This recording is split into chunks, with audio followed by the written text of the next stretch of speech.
Jesus Christ. This is what happens in a podcast that's not real, in person.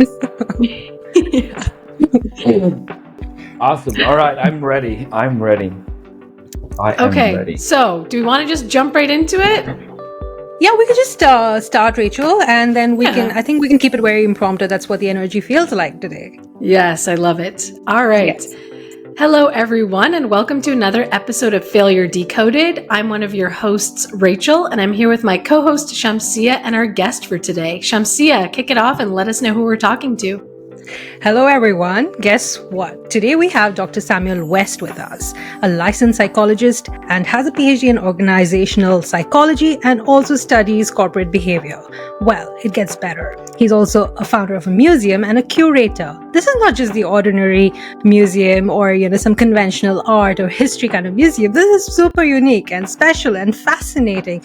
And I cannot believe that there is a museum of this sort that actually exists. It is called the Museum of Failure, a touring museum that showcases failed ideas, products, services, and innovations that were first launched and failed. And guess what? They have been traveling all over the world, and they had their first exhibit in 2017 in Sweden. And now they're going to be in New York very soon. And I am approaching this as a fellow scientist who's met someone who's been working and researching on a similar topic. And I cannot wait to ask, how does it feel like? What results have you got? What have you learned? How do you approach this? What can you teach us? And what hidden gems you can get? Yes, I do not want to overwhelm him or the audience, but guess what? I cannot control myself. This is super exciting. And Failure Decoded podcast is super excited to host the founder and curator of Museum of Failures, Dr. Sumuel West. Welcome. Woo. Whoa. That's real. That's real excitement. I can tell. I've known Shamsiya a while. Pressure here at all. Okay, yeah. I hope I can answer your questions and some of your your questions there on this science stuff as well. Yeah. All right. Well, let's jump into it. Why don't you just tell us? I know Shamsiya gave you an introduction, but just briefly in your own words, tell us a little bit about your journey and how you got to study failure, which is very, very interesting to us. So we are all ears. I don't know how long this podcast is, but my background is as a clinical psychologist, and then I moved on to organizational work and focusing on how organizations, maybe focus more on teams, how you can create a climate that's good for conducive to creativity and innovation. And it was working. So the focus of my dissertation had nothing to do specifically with failure. It was focused on playfulness and how a playful work environment sort of creates a climate where people can explore and experiment, which are both sort of the behaviors of innovation. And both of those activities are very prone to failure.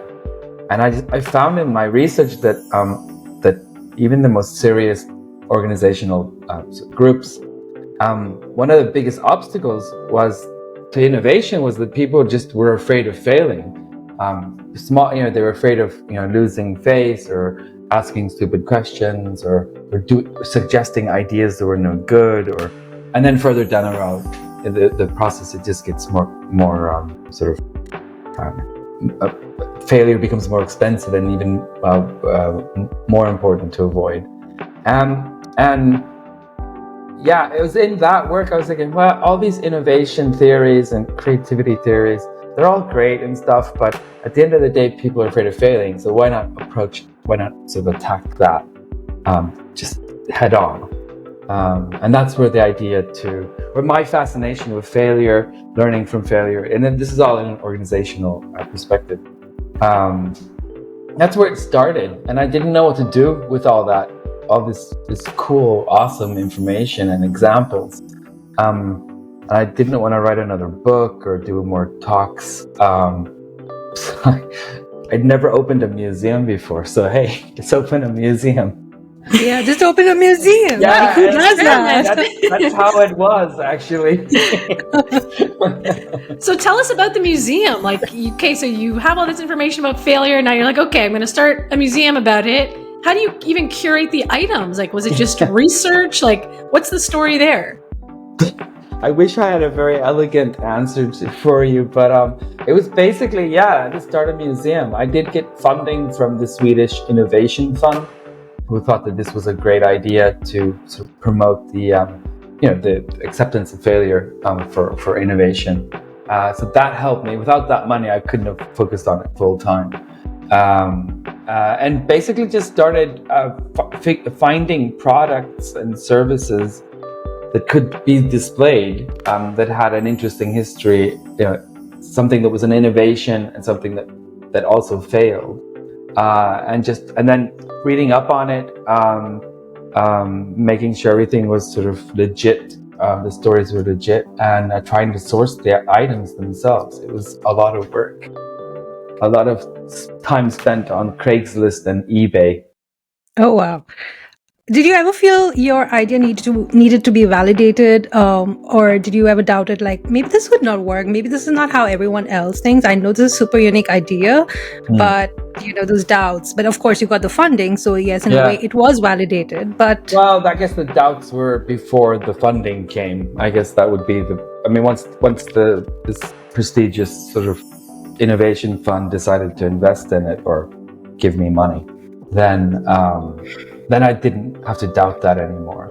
And then, I did doubt, and rightfully so, my ability to open a museum. So that was valid. But the idea, I knew it was a good idea from the start. I didn't know that it would get such momentum and become such a big I didn't know. I didn't know it would explode and be an exhibit that's on global tour, get massive amounts of media attention. I didn't know that.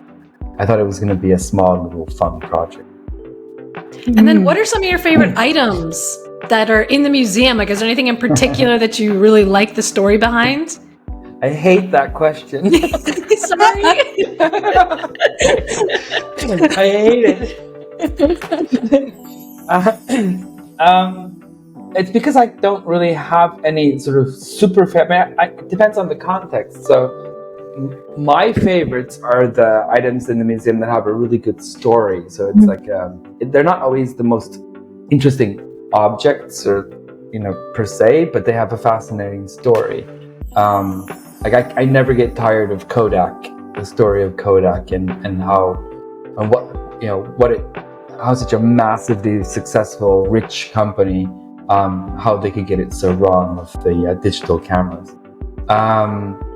That's a great story. The product itself is not that interesting, a digital camera, but the story behind it is. And then we have the fun ones, the silly ones, the ones that get the most attention. We have a face mask. It looks like something out of a horror movie. It's a face mask that has electrodes on it. So it was sold on like late night TV shopping networks and stuff like that. You put it on and it stimulates your cells? No, it shocks you. Wow. Yeah, so it actually, there's electrodes and you put sort of conductive gel on it and you put a thing on your face and it's supposed to make you look, if you use it for 6 weeks, it'll make you look younger and more beautiful. As you can tell, I haven't been using it, so... Good. Yeah, going for the best. Doesn't sound like it works. But it's one of those things. It looks funny and it's a funny, silly product. Another one that gets a lot of attention is the Colgate lasagna. So Colgate decided to launch I saw that some frozen picture. dinners. Yeah, the lasagna is a replica. So it's not even the real thing because we couldn't find the real thing. But it gets a lot of attention because it's such a funny sort of thing. What? Toothpaste lasagna? That doesn't make any sense. It just messed with my brain when I saw it. What is this? You're like, what? How does this work? So that's some of the things. And then there's sad things. There's medical innovations that failed where people died and caused suffering. There's, the stuff from ideological failure. There's a lot of food items because there's a lot of sort of new the product development side of food and beverage is quite the cycles are quite short. So there's a lot of failed food products. We don't have. I mean, we could have filled the entire museum with soft drinks and smartphones because there's so many failed such. Yeah, that would get boring. I feel like I saw the ketchup bottles, that weird. I remember that as a kid, like the purple ketchup, the green ketchup, that was gross. Yeah. What were they thinking? I can't remember what year that was. It was Heinz. It was called Easy Squirt. You can also think like what a name, but the idea was that red ketchup is boring, and they wanted to get kids to buy more ketchup. It started with a sort of partnership with the Shrek movies. So you had like a green ketchup Shrek, and then they were quite successful with that as a novelty product. So the Heinz ketchup came in purple, green, blue, and some other color as well. Consumers got really. It was fun. Like kids wanted to try it once, but they didn't. Nobody wanted to have 5 bottles of weird ketchup in their fridge.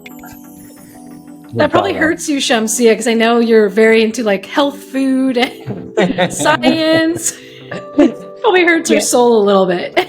Yes, absolutely. But I was just like, the question that came to my mind was, are entrepreneurs interested in coming and seeing all this, or is it just all these art enthusiasts and people who want to learn more, or academicians, or who are the people who are coming there? So originally the exhibition was designed for people like innovation, like teams that work with innovate. It was total, where it was for sort of corporate groups, people that work in design, new product development, stuff like that, and even new business development. But I mean, that didn't last very long because the interest from the general public was huge.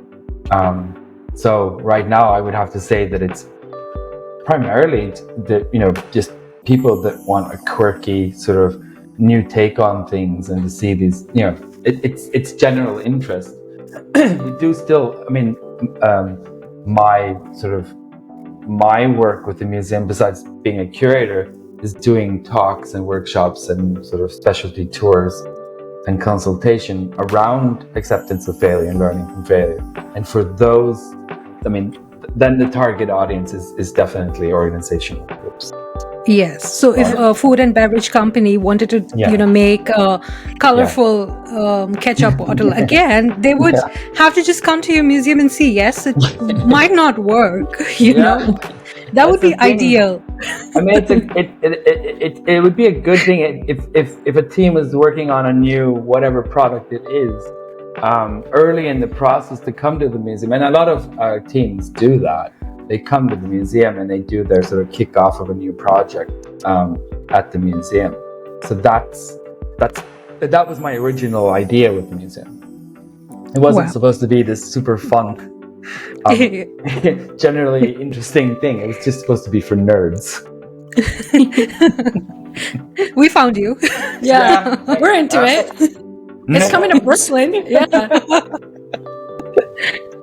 We're proud of it here. Yeah, it's coming to Brooklyn. I want to go see it. So I know. Awesome. Sure. I can go. Hopefully it comes to Toronto, Shamsiya. Yes. It was in Calgary, I think, last year. That's what I read. In Calgary last summer, yeah. Yeah. You never know, I might be there. New York is closer to you than Calgary, so. Yes, that's what I was like. I might just be there. Yeah, come visit. We can hang out. Yeah. Will Samuel West be there? I'll be there for the first week, for the opening week. I'll be there. Oh, my God. Make sure it's all set up right and I don't know, just generally be a nervous wreck for that week, but yeah. Are you nervous every time, even though it's been in so many cities now? Do you still have those nerves? Yeah, because every venue is different, and I'm always worried about, are people going to like it? Is it, how will it be received? And just the practical stuff as well, like have things broken, during shipping and stuff like that. So And so there's always a bunch of sort of like minor details that each one, if it was just one, it would be fine. But when there's 100 minor details, the sign for that item is missing. Like all those little things add up.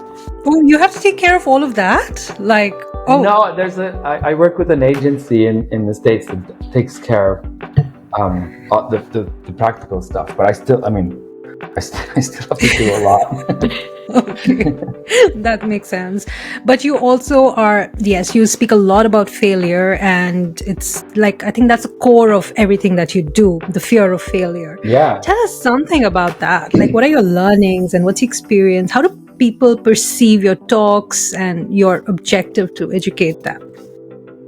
I think there's and Museum, like you mentioned in the intro, the Museum of Failure started in 2017, and right around there, there was like a surge in interest in sort of failure and talking about it, but both personal failure and business failure, and there's different. The Museum of Failure started. There's an outfit called Fuck Up Nights. Have you heard of those? Yeah. Yes. Often, the Fuck Up Night sort of movement, or whatever you would call it, is totally global. And then there's a lot of books that were published around that time also about failure, both personal and business and entrepreneurs, different perspectives. And I think the Museum of Failure was just lucky. Had I started it 10 years earlier, it wouldn't have gotten the response it did. Because I think there's a greater awareness that we need to accept. We can't be stigmatizing failure like we do, and at the same time expect innovation to happen. So it's fine. You don't have to accept failure if you're not doing anything new. But if you're gonna develop new methods or new products and services, or just new technology in any way, or new science, you have to take risks.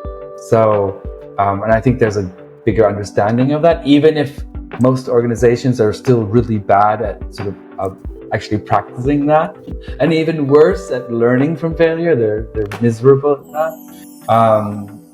But I think there's a greater interest, and there's definitely some stuff happening sort of in a lot of larger companies, at least, where they're saying, hey, we can't continue as we have. Yeah, I'd love to actually dive into that. You talk about taking meaningful risk, and I'm wondering like how you can encourage that in a company, because I totally agree with what you're saying. There's so many people that are so scared. They don't want to lose their job. They don't want to look foolish. They don't want to be embarrassed. So they don't take any meaningful risks. Exactly. So how do you coach people on, how to open themselves up to that potential to failure? I think any bold initiative it's different and novel, and it's actually different from what already exists and it's been validated. There's an inherent risk there of failure. So I don't think this is equally true for companies as it is for us as individuals. If you're gonna do something meaningful and new, then if you're not willing to fail, you probably won't engage the way you need to. So you need to be open to that that article or that podcast or that idea of actually failing. And if you're not open to that, you won't move forward in the way that you need to or want to. So I think a lot of my work is to and I don't work with individuals anymore as a psychologist, but for the organizational groups and leadership is to sort of help them understand that failure isn't as horrible as we think. It's kind of like anxiety. I can't help but think about when I work clinically with patients with anxiety. Like anxiety is about you have this fear of something horrible that's going to happen, and it doesn't actually happen, but your body, your mind is still reacting to it as if it's a horrible threat, which it's not usually. And I think it's the same thing about failure. We exaggerate how bad it is. Sure, it does, a failed initiative or project does cost money and prestige and all that stuff. But if you've sort of approached it in a good way with an experimental approach where you're not sort of risking the entire company or the entire university or whatever context you're working in, then it's okay to fail. The failure won't kill you. Then you can actually learn from that and then keep going. So I think basically, I'm babbling here, but basically failure isn't as bad as we think it is. And the environment or the social environment around us is usually very forgiving of failure. I mean, you can fail a lot and still, I mean, people, if you're honest and transparent about it and don't try to cover it with sort of excuses and corporate bullshit, then people are very accepting of it. And I think we need to be reminded of that. Wow. Okay, that sounds really good. So you're a doctor and now you're working with companies and it's mostly corporate and tech, I'm guessing. Yeah. What is it that you find the most difficult people or the CEOs find difficult accepting or learning? Like, why are they open to your ideas, or are they still like, Yeah, I think there's, okay, so I don't know, this is not an exhaustive answer, but one thing that I've noticed is that top management they get it. Like, I seldom have to explain the rationale behind creating a culture of accepting failure. But a lot of them see it as something that they want the people on the floor, like they're like, it's not me, I want my managers under me to understand this, but I can't fail. I've heard that many times, that sure, the middle level management and further down, we want them to explore and experiment and we won't be hard on them when they fail. We won't penalize it, but they don't have the acceptance at their level. It's like, it's good for them, but not for me. Oh, interesting. And that's interesting because when we talk about creating a culture that accepts failure, a lot of it is about creating an environment that feels safe. It's called psychological safety as a concept, and that's a climate within a team or a feeling within a work group that you're allowed to be fallible. You're allowed to, not always have the correct answer, or everything you do doesn't always turn out perfect. And basically, the only way you can get psychological safety is by role modeling that behavior. So somebody higher up in the organization says, "Oh, we want psychological safety." That's great. That's perfect. But it has to be role modeled by them. And if they're not willing to, admit to a failure or discuss their own failures, then no one else is going to do it either. Very interesting. It's fascinating. Why do you think that is? The people at the top. So do you think it still comes down to that same thing? They're just scared to fail, and in their mind, like, well, it's okay if someone else fails. Like, is that what it is? Like, still deep down, there's still like a stigma attached to it that they feel like, the higher up I get, the less I can fail because it's like I have more to lose. Is that it? I mean, that's definitely a huge. I think that's a big part of it, and I also think that the further you get up into an organization, the higher the cost of failure. So it's the consequences are bigger. That's part of it, but it's also the culture thing. Like, oh, we're at the top, we don't fuck up, and we don't talk about it. And oftentimes, okay, this is a little dive off into organizational theory, but people who make it up the corporate ladder, they are organizations don't really reward that risk-taking behavior in many ways. So it's the people that are at the top are seldom the people that are most open to taking these risks. I mean, there's an exception for startups or entrepreneurs, but for the most part, there's a less tolerance at the top than there is further down. Yes, you brought that up, and I have to say the only persons who's coming to my mind right now is Elon Musk. I think he's defying all the odds, and he's one entrepreneur that is not scared of failing and is not scared of like talking about it. And he kind of, like as you said, role modeling. I think he kind of role models it down to his staff and this immediate people who work with him. And so what you identified as a systemic problem in corporate, big tech and corporate environment, right? Like there's a whole change that has to come about. People have to be more like Elon Musk, if I may say so. Controversial. I mean, I hate Elon Musk. I think he's a giant ass in every possible way. But you have to hand it to, I mean, the willingness to take risks is definitely there, and just a willingness of doing things, that are risky, and where the rewards are great but the risks are also great. Respect for that. I mean, same thing for Jeff Bezos. He's also an ass, but he, at least when in the early days of Amazon, same thing there. It was part of the corporate culture that you'd take risks and fail, and that the failure wasn't stigmatized in the way that many other organizations do. So you have these two successful business, at least successful people, and a lot of the explanation for their success can be found in their willingness to take risks and willingness to fail. Unfortunately, that doesn't make you a good person.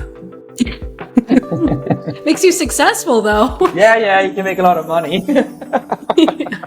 Let's change. I don't want to encourage people to be better. Let's be good people rather than make a lot of money.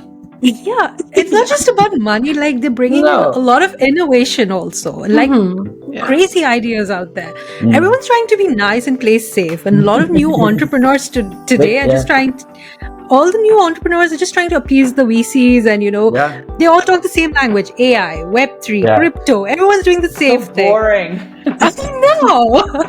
Completely get it. But it's the same in the science community. I mean, the startups, they're all trying to please the VCs. Well, in science, everyone is trying to please the largest funding organizations, and it creates sort of a boring, sort of homogeneous sort of line of science where no one, or very seldom, do the more senior researchers take any kind of crazy risks. It's kind of just boring. I don't know. It just feels everyone's doing the same thing. Yeah, and it gets kind of like, and then every now and then someone actually sticks out, and it's amazing. So it'll be interesting to see what I've done a lot of reading about AI even before it was cool, and it's kind of interesting to see, because we don't know what the future is going to be like, but it will be interesting to see how it just totally disrupts a lot of markets in a way that we can't really foresee, and how those new, even now, I mean, there's more examples of AI failure than there are of successes. So I'm keeping my eye on that. For sure. It would be interesting to see what your next museum will be about AI. And we have one. You guys might not remember this, but and I can't remember what year it was, but it was Microsoft Tay, like a AI chatbot that was connected to Twitter. And this is amazing. It's AI, Microsoft, and they launched this. Tay was her or its name. She looked like a cool, don't give a fuck sort of the avatar. And they launched it, and I think it took a couple of hours before this chatbot was a racist Hitler praising. It was horrible. It's kind of funny because it's Microsoft, but I mean, it didn't take long for it to totally, they had to, take it down because they hadn't thought of that part of the negative part of AI. And that's just not that many years ago. And now we're seeing similar developments now, even though they've gotten much better. There's still those aspects of AI that haven't been solved. Yeah, it's almost like it's an innocent mistake, because the more data, you just don't train it well. You give it data, but you're not training it. You're not supposed to train it to be a racist Hitler worshipping chatbot. I wonder what that training must have been like, but it was. Wow, that's very interesting. What do you say, Rachel?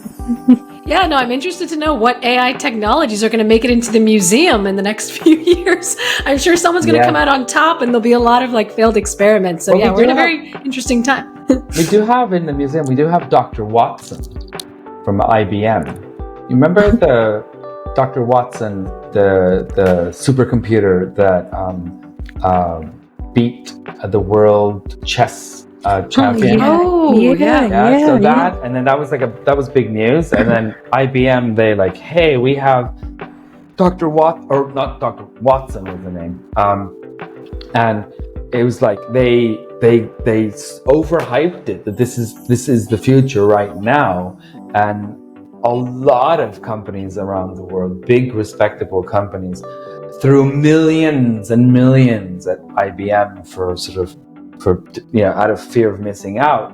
Turns out that Watson could deliver basically nothing of what they promised.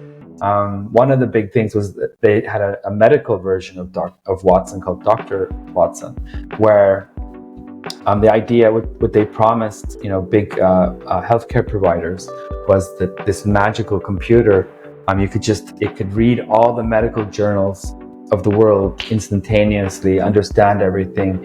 It could read and understand patient journals, and then it could just magically, diagnose and then recommend treatment.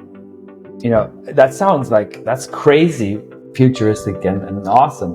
The fact of the matter, it didn't work at all, and it was directly dangerous.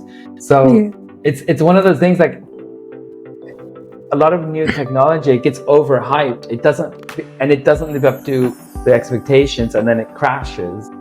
And then it takes a while for it to some developments to make it interesting again. And I don't know, it's too early to say anything now, but we're seeing sort of the same thing with the most recent AI applications, where that was cool. You can have a flying horse eating an ice cream on top of a pyramid.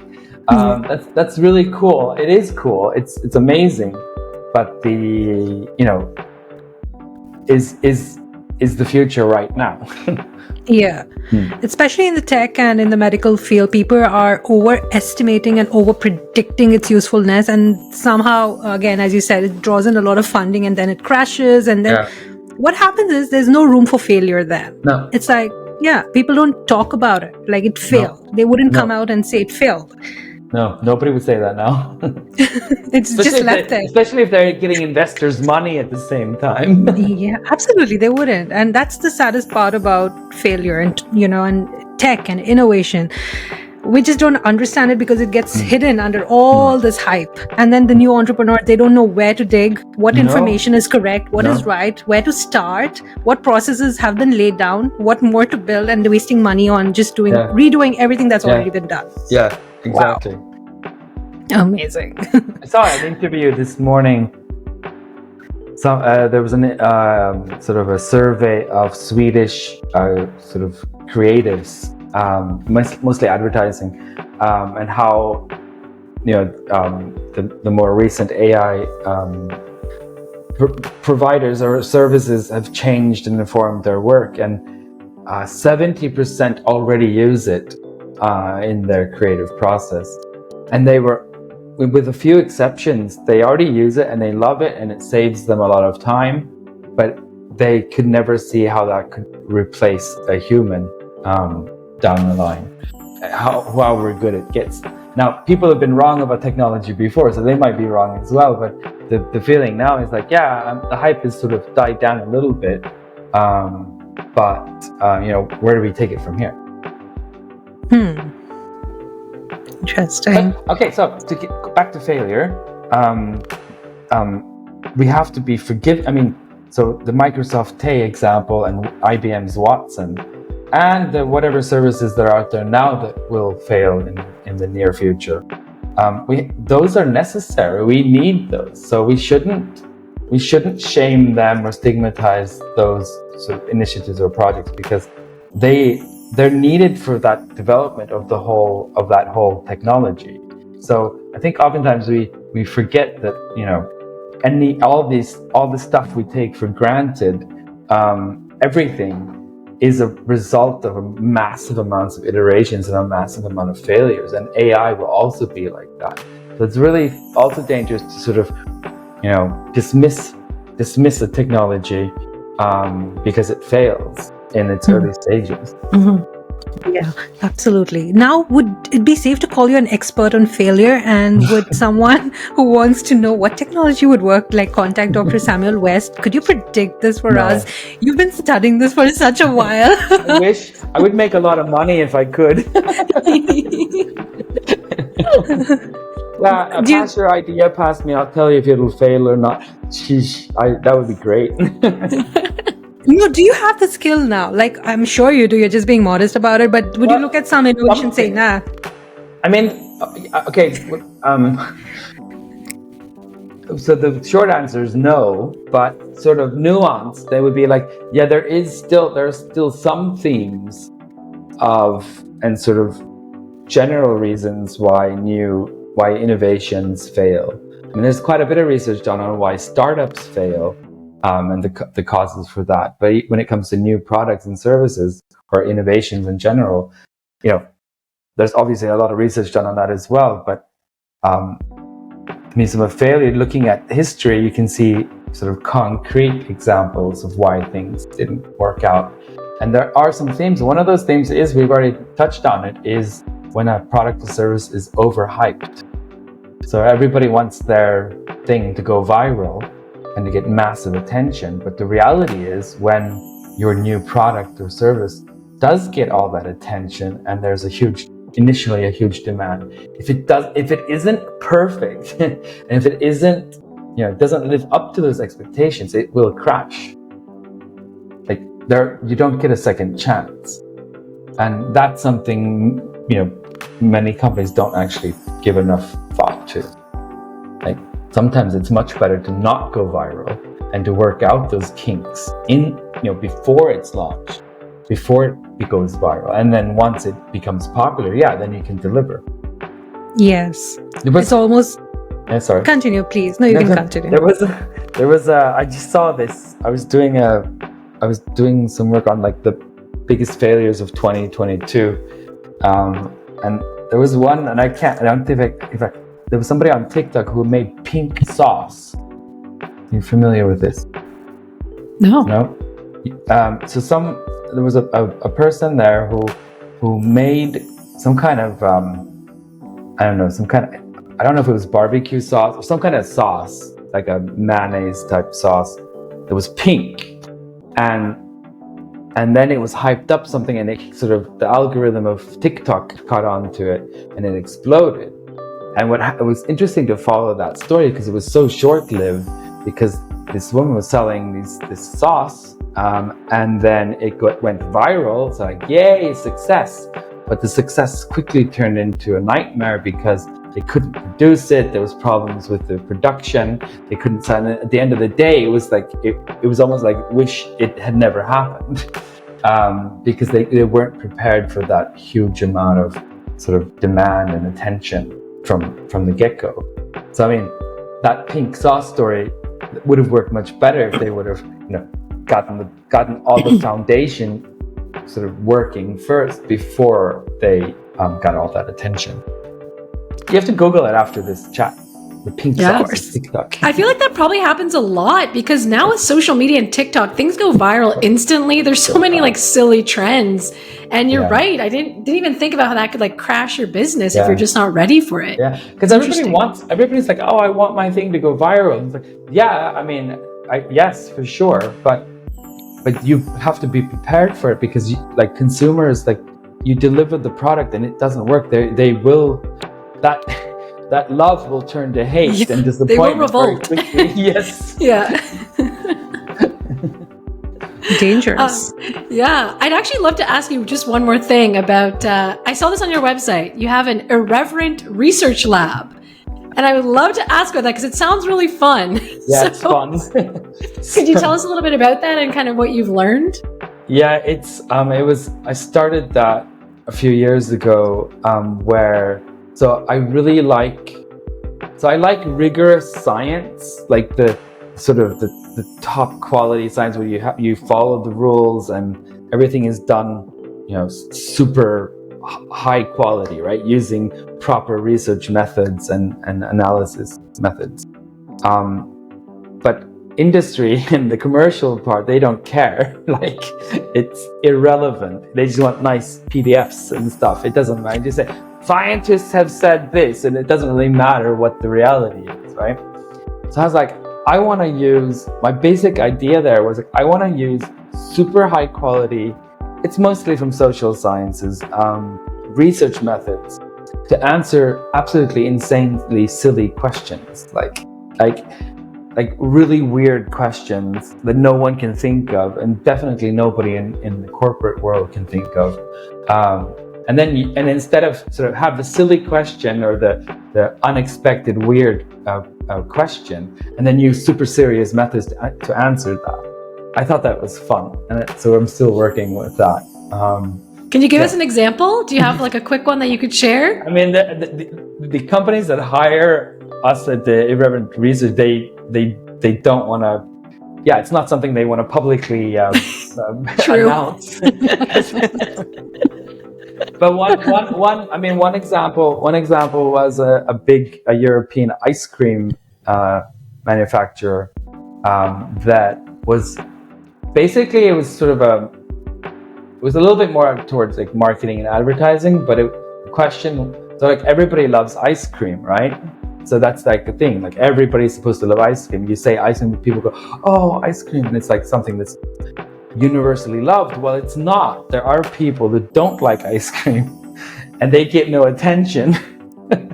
So we did a project with for that client where we looked into how, like, the people that don't like ice cream, what kind of people are they? It's a fun question, what kind of monsters are they? And then we interviewed it. We did quantitative sort of testing as well, data collection, and then the results of that project helped this company sort of develop a fun advertising and marketing strategy that was unique.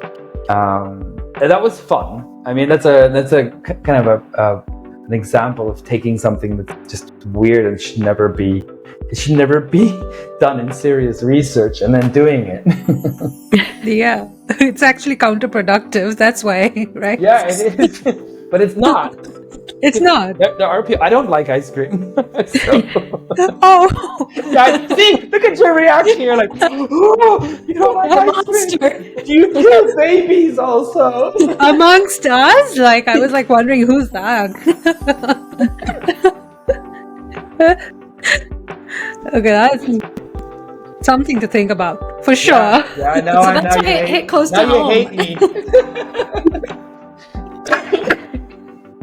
But there's something fun about, I just like taking, I mean, there's so much information out there and there's so many people selling their products and their ideas and their everything. So it's really, there's like an overload, but so many seem to be focusing on this, they're chasing the same horse, and I think it's fun to use sort of the skills, the research skills, and to apply them in crazy ways that are fun. Wow. I have one question, if you are willing to take it. You've been traveling and there's you meet so many people. Does the cultural aspect of someone or a place impact you, your work, your understanding of failure, or their understanding of failure? Yeah? Yeah, definitely. Though, I mean, the most sort of a huge difference is, of course, United States with, Northern California there, or West Coast, sort of Silicon Valley's fail forward and embrace failure. That mentality, that's been very successful. And then the rest of the world wants to emulate that, but they're not really good at that. So nobody's really actually copied Silicon Valley's approach. It's more for more reasons than just acceptance of failure, but that's a big part of it. And then, so that's we say West Coast United States, and then you have Far East Asia. I mean, Japan, Korea, even China. The relationship to failure is there's a huge, much greater conflict there. It's much more difficult. You don't fail, and you definitely don't talk about it. And there's much more shame associated with it. And that's like East Asia, West United States, two extremes. But even within Europe, there's a big difference. So up here in Scandinavia, there's it's not Silicon Valley style, but there's a greater acceptance of failure. And for example, just down in Germany, it's not that far away. And there's this, huge difference there in how people, and definitely in the work, I mean, in organizational cultures, their approach to failure and acceptance of it. I mean, in Germany and in further south in Europe, there's a much more punitive sort of attitude towards failure, much more shame, and that definitely has consequences in everything from how much money startups get, how easy it is to get investment for startups, to how much people are willing to risk when working with innovation at bigger organizations. So I mean, that attitude does have real consequences. So do you have to consciously change your exhibit accordingly, or? No, I don't. The only thing that changes in the items or the exhibition as it travels around is mostly just if people are familiar with it. Like when we've had the exhibition in China and in Taiwan, there's even pop-ups in South Korea. There's no point in having items there that people are just not familiar with at all. So a brand or something that they don't know what it is, it's not as interesting as something that they might be somewhat familiar with.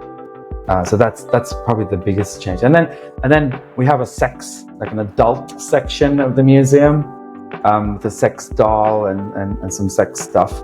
And that one it's more about the venue than the country, where it's not appropriate. If it's at a posh, public art museum, then they probably don't want the sex doll in there. Where if it's in the basement, if it's in Brooklyn, we're definitely going to put it in there.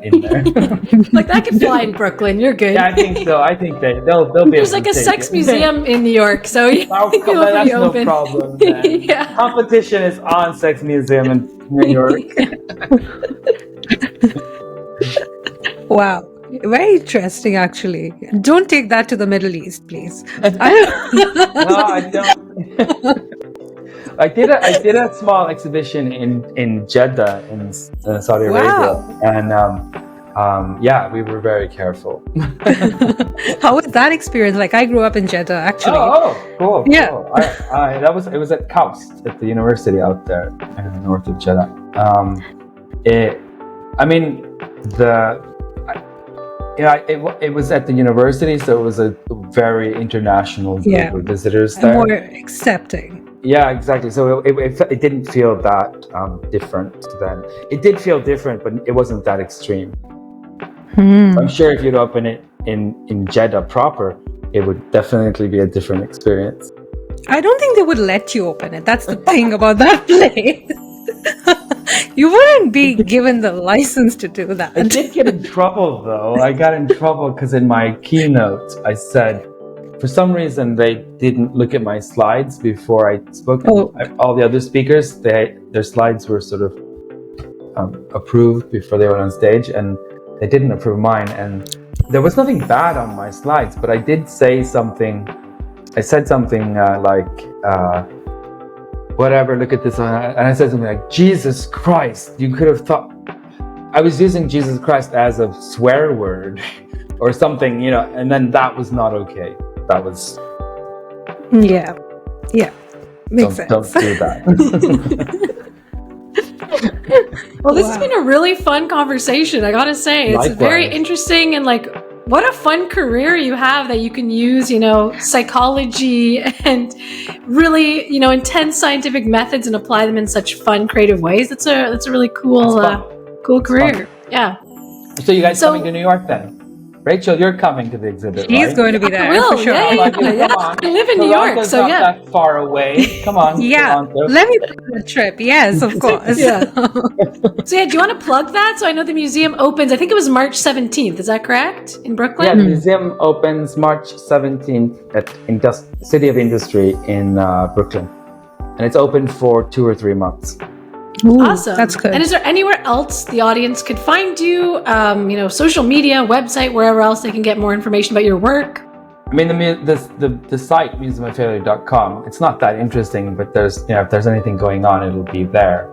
And then social media. Every time there's an exhibit going, then the people selling the tickets want to promote it, so there's information there. But I suck at social media, so don't expect too much from it. All right. So yeah, we'll link that. Can I one more request? Yeah. I'm always looking for suggestions and donations. So anybody have something that they think should be in the museum, please send me an email. And if you have it in your garage, I'd be even happier. I have someone is actually donating a doll to the exhibition in Brooklyn, 2 hours north of New York City. Somebody said they have a Cabbage Patch doll that is the feature was you fed the doll some plastic food, and it would there was a mechanism that would eat these plastic food items, and then it would end up in a backpack on the doll's back. That's a cute little fun little thing. It was called Snack Time. The funny thing about it is that this doll ate kids' hair and fingers also. I do remember that. I actually do remember that. Yes. It's like a horror movie. It was on the news because kids were getting injured by this doll. I totally do remember that. It's funny. It's so funny. It's a doll and it eats kids' hair and it's called Snack Time. Oh my god. Be careful, Samuel West. Yeah. I know. We're gonna put it behind glass to make sure nobody gets Annabelle. hurt. Can we put your email address in the show notes? Is that fine? Is that where you'd accept donations? Put info@museumofailure.com. Info at Museum of Failure. Perfect. All right. Well, thank you so much. This was awesome. Awesome. Thank you, guys. Great chat.